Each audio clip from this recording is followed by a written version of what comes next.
Nestled on the western edge of the Iberian Peninsula, Portugal's story is a saga of resilience, discovery, and distinct identity.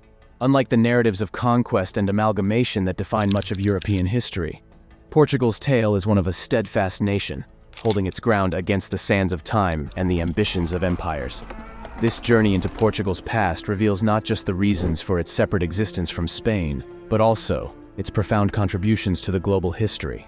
Even if both Portugal and Spain were part of a union at some point, and even if Spain invaded Portugal during the Napoleonic period, the Portuguese lands weren't practically conquered and annexed into the Spanish kingdom.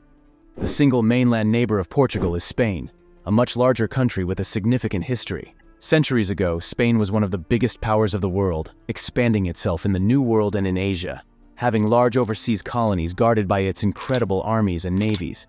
Considering their former power and having a smaller neighbor cornered at the Atlantic coast, one may wonder why Portugal wasn't conquered by Spain. To answer that, we must explore some history. The Iberian Peninsula was known as Hispania, a name given by the Romans. However, after the fall of the Western Roman Empire, the territory was lost to the Visigoths, who ended up ruling the whole peninsula. But this was temporary. Their new home would soon be conquered by a new force.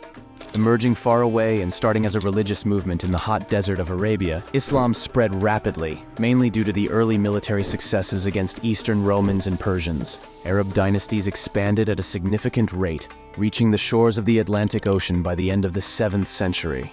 In these empires, Islam was embraced by more people and became dominant in the caliphates.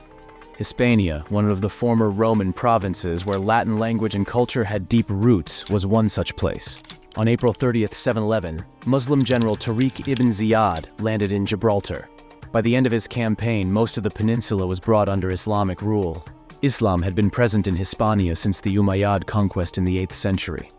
As in other parts of the caliphate, many embraced Islam. The Iberian Peninsula, called Al-Andalus, was home to many Muslims, including Arabs, Berbers, and locals who accepted the religion. Even after the collapse of the Umayyad dynasty, parts of the peninsula were held by Muslim dynasties in the following centuries, and a Muslim majority existed more in the Spanish part than in the Portuguese part. Now that we have a bit of context about the historical background of the Iberian Peninsula, let's explain why these two countries are not one country. Portugal predates Spain as a country. That's important to remember.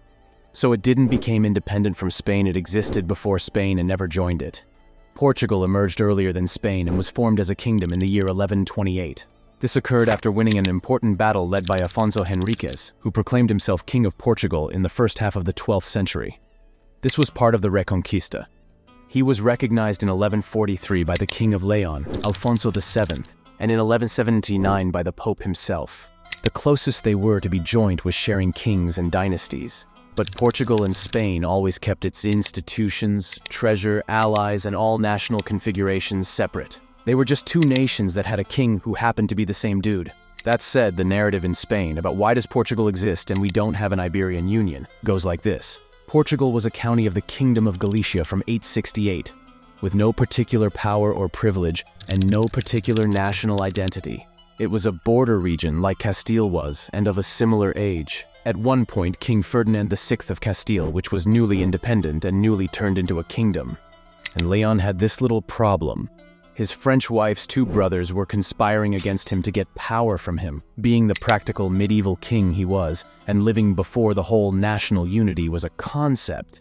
He solved the issue by severing Galicia from his realm and severing a really large county within Galicia, with most of the fertile areas. That is, today's Portugal. He gave the kingdom to one of the brothers and the county to the other. Since by design the county was stronger than the kingdom but subordinate to it, the two brothers ended up fighting each other and left Ferdinand alone, which was kind of the idea. In those struggles, the guy with the county eventually separated from Gallus and, after some time of confusion for everybody in which the ruler of Portugal called himself Infante, or Prince, because he wasn't sure of what he was, so Portugal became a kingdom, one of the three kingdoms who had borderland with the Arabs at that time. By the end of the Middle Ages, there were three kingdoms left in Iberia: Castile, Portugal, and Aragon. Castile and Portugal were mostly allies, and they had a lot of land south of them to expand on, so there was no reason to fight or make any serious attempt to take each other's territories. During the War of Castilian Succession, Portugal supported Johanna, wife of King Alfonso V of Portugal, while Aragon supported Isabel, wife of Ferdinand and the future Queen of Ferdinand II of Aragon. They made various disastrous attempts at joining in dynastic union but were wildly unlucky, and heirs had a bad tendency to being unalive. There was one time in which the crown of Portugal was going to be inherited by the Prince of Castile, and both kingdoms agreed on that. But the King of Castile destroyed everything by ignoring the terms of inheritance and trying to take Portugal himself, which made both Portugal and a big chunk of the Castilian nobility very unhappy. Eventually, when they were finally about to manage to unite under Princess Juana of Avis, the King of Aragon and Princess Isabella gave a coup on the throne of Castile, took the throne away from Juana of Avis, and created a dynastic union between Castile and Aragon. They were still three kingdoms separated to each other, but Isabella and Ferdinand took steps to unify Castile and Aragon as much as possible, creating shared institutions like the Inquisition and the Holy Brotherhood, for example. Portugal, Castile, and Aragon were allies in the Reconquista, in which they reconquered land from the Muslim Moors, expanding southward on the Iberian Peninsula. Portugal's reconquest was fully achieved by 1249, while Castile finished its reconquest in 1492. Following Christopher Columbus's first Spanish voyage to the Caribbean in 1492, both states began acquiring territory in the New World as a result of the 1494 Treaty of Tordesillas. Later on, Portugal, Aragon, and Castile would all be ruled by the same monarch, personal union under the Hibernian crown. Said monarchs, the Augsburg, made no significant attempt at unifying their kingdoms at all, because why would they? As far as they got the rep and the taxes, right? So even though the three of them were independent kingdoms sharing a monarch, technically, Castile and Aragon shared more institutions and were united more tightly to each other, while Portugal was pretty much on its own. At this point on history, the ideas of monarchs was to create an empire, or better said, to have as many kingdoms and territories under their name and titles behind their name, not necessarily to unite or create what we would understand as a nation. So the kings cared about being kings of Portugal and of Castile and of Aragon, not particularly about assimilating any of them to any of the others. After the Spanish victory in the War of Portuguese Succession, Philip of Spain was crowned king in 1581. Starting a personal union between the two nations known as the Iberian Union. This resulted in a decline of the Portuguese Empire during the period of union. The Iberian Union lasted for almost 60 years until 1640, when the Portuguese Restoration War was initiated against Spain, and Portugal re-established the Portuguese dynasty under the Braganza. Under Philip IV, Portugal broke out of the crown and got itself another king. At that point, and under Carlos II, Spain was in no condition to invade anyone, nor had a decent ruler to do so. Plus, a reduction in sea borders to watch over was actually convenient. After the dissolution of the Hispanic monarchy, at the death of Carlos II, modern Spain was formed and given a Bourbon ruler that pretty much turned it into an extension of France's interests and a burning ball of discontent and inner turmoil. During the wars of the 18th century, which were often fought by the major powers to maintain the European balance of power, Spain and Portugal usually found themselves on opposite sides. Courtesy of their long-standing alliance, the Portuguese aligned themselves with Great Britain, while Spain, through the Bourbon family compact, allied themselves with France. In 1762, during the 7 Years' War, Spain launched an unsuccessful invasion of Portugal.